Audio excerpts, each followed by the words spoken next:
Not a day full of abundant surprises for LSU on National Signing Day. It's going to be a class that, depending on where you look, ranks anywhere from 4th to 8th or so in the country, and that's kind of what it's looked like thus far.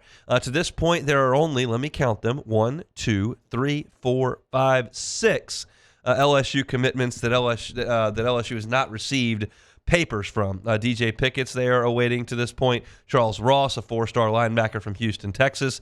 Derek Meadows, a 4-star wide receiver from Las Vegas, who we don't imagine is going to sign with LSU. Zion Williams, a 4-star defensive lineman from Lufkin, Texas. Phillip Wright, 4-star wide receiver from Destrehan. And Keelan Moses, a 3-star linebacker from Baton Rouge. Those are the ones we are waiting for. Gotten a lot of I don't think it's faxes anymore. I think they just take a picture of it and send it over document style at this point. But either way, official letters of intent have been rolling in all morning and into the early afternoon. And so I want to kind of set the stage for kind of what we've seen and what my feelings are on this whole situation. And I went into this yesterday on the process and the decommitments and the commitments and the flips and all that kind of stuff and kind of where I am there. And I think most people are kind of on the same page as me there. But I want to just talk about your recruiting classes and what that means for your program.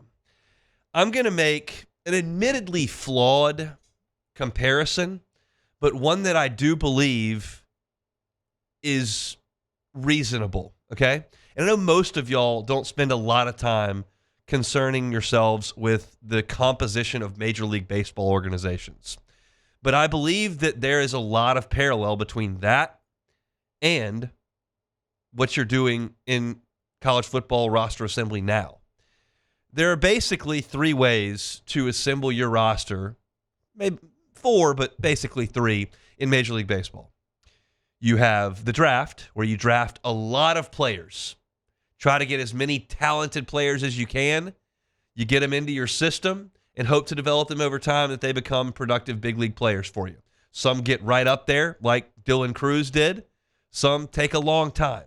But that's one way to get a lot of talented people into your organization, some of which are long shots, some of which rise quickly, some of which don't last very long at all.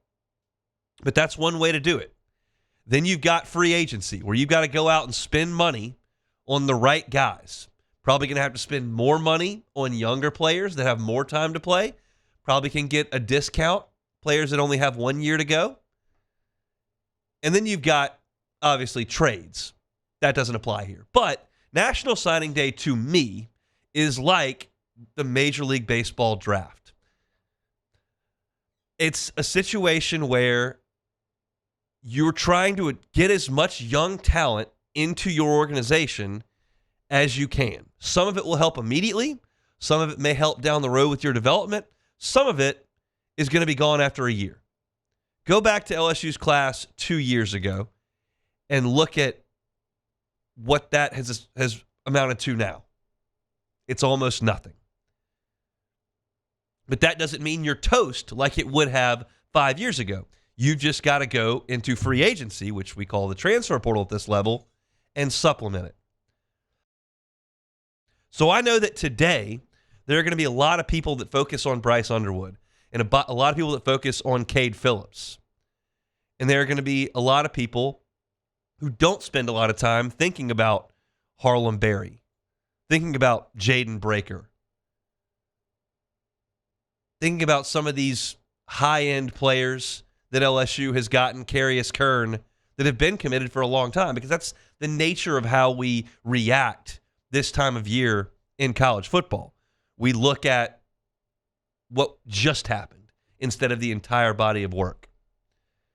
And I believe that LSU, when the dust has settled on this class, you will look at this and say they did a good job of bringing in a lot of talent at a lot of positions. And I full well know that potentially half of this class won't help. But if you can lay a foundation and that you're comfortable then going into free agency, the transfer portal, and supplementing it, that's how you have to build this roster. I don't believe depending entirely on the transfer portal works. And I now don't believe that relying almost entirely on the high school ranks works. Dabo's going to try, and we'll see. But I'm looking at Florida State, and I'm looking at what's about to leave Oxford, and that makes me a little uneasy. And I'm looking at LSU's signing class from the high school ranks from 2 years ago. I'm looking at Texas A&M's signing class from the high school ranks 3 years ago, which was the greatest ever. And I listened to Billy Lucci and his crew on TexAg say basically they're looking at Le'Veon Moss, running back, Noah Thomas at wide receiver, and then Shamar Turner at defensive tackle. That's basically all the help they got from that class.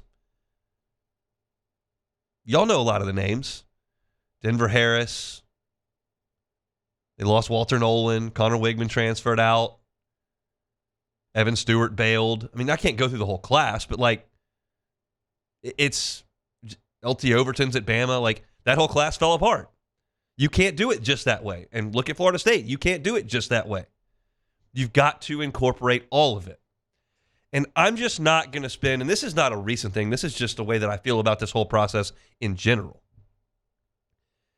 I'm not going to spend a ton of time worrying about who LSU didn't get. You much more have to concern yourself with who you did get. And I could give you examples to back up either side of that. I go, oh, well, you lost Landon Collins and you went over to Houston and got a guy that wasn't nearly as good. Okay, that's right. But by the same token, you lost a guy that you were desperate to get in Devontae Smith, who ended up being a star, and that sucks. But you signed Justin Jefferson in that class. You didn't lose that bad. It's more about who you do get than who you don't get. Famously, 5 for 5. LSU only went 2 for 5. They got 2 first-team All-Americans who were first-round top 10 draft picks, and the other 3 guys fizzled out and did nothing. You just don't really know. What you do know is that if you were missing a lot 10 years ago, you couldn't fix it. You can fix it now. It takes talent evaluation, and it takes money. The talent evaluation has to go to the staff, and to an extent, budgeting does as well. Understanding how to put that roster together, that's on Brian Kelly and Frank Wilson and Austin Thomas, and then the other position coaches, and then it's on the collective. But I think today, as I look at this, and this is how I try to handle signing day, honestly.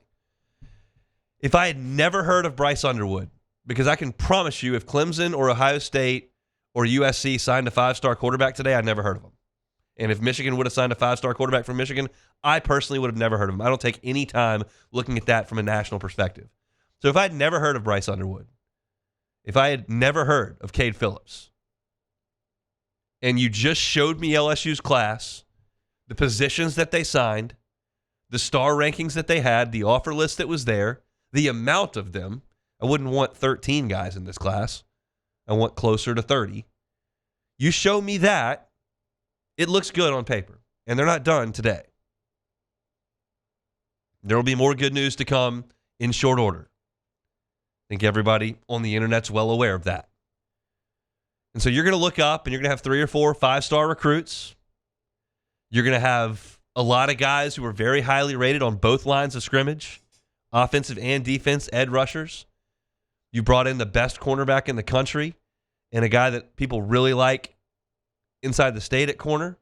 You brought in a couple of high-end linebackers, even though one tight end and Mike Tyler went away to South Carolina, which everyone knew was coming. You signed J.D. LaFleur at tight end, which you think is going to be a very important position in your offense moving forward. You kept Harlem Berry in state. I think as you look at this, it looks like a really good haul. Now, again, 2 years ago looked like a really good haul, and they hadn't gotten anything out of it. But this is the major league draft portion of building your roster, where you're getting a lot of guys into the system. But when you start looking for guys that have got to impact your winning in 2025, that's not the draft in Major League Baseball. That's free agency, and that's where LSU's got to go in 6 days. It's time to start going and filling holes in free agency. And those guys aren't here as long, and those guys cost more, and all that. But that's just the way you've got to do it. I think the parallels are apt when you start talking about building your organization. A little bit of breaking news. As some probably expected, Jakeem Stewart has committed to USC. Okay, that's part of it as well, and that goes right back to my thoughts on Devontae Smith, and that goes right back to Landon Collins. And then there are Ishmael Sopshers, same type deal, who went to Alabama and was never heard from again. And then there are guys like Speedy Noyle who leave and go to A&M and are never really heard from again. There are guys like Tackett Curtis, who's on his second school, and Jakeem Stewart, maybe a first-team All-American and one of the best defensive linemen in the history of USC football, may not be very good. Who knows? But he commanded a lot of value, and LSU decided it wasn't worth it. So what do you got from your perspective in this defensive line class? And maybe more importantly, what do you have coming out of the portal on the defensive line? I think this freshman defensive line group has a ton of promise. Ahmad Bro, Dominic McKinley, Gabe Relaford. Like, that looks really good to me. And then you look at the guys that you signed in this class, and you did do a good job of finding high-end talent that people seem to think is very good. Damian Shanklin on the edge. Brandon Brown from Melbourne, Florida. It's a guy that Bo Davis really prioritized. Same with Dylan Battle. You got to develop, and Bo Davis has a great track record of that. But you can't just rely on these guys. You got to go back to the portal as well. You had Jacobian Guillory for next year. He's back in the fold. We'll see. I'd like to have the number one player in the country from down the bayou come to LSU. But again, I'm less concerned with who you get, with who you don't get, more concerned with who you get. And today I think they did a good job of stocking the shelves. Now, maybe the more important aspect of this comes over the next 2 weeks in the transfer portal. Hey, thanks for watching Hunt on LSU. Before you get out of here, do us a couple of favors. Hit that like button, leave your comments below, and subscribe to the channel for all your Fighting Tiger football talk. See you next time.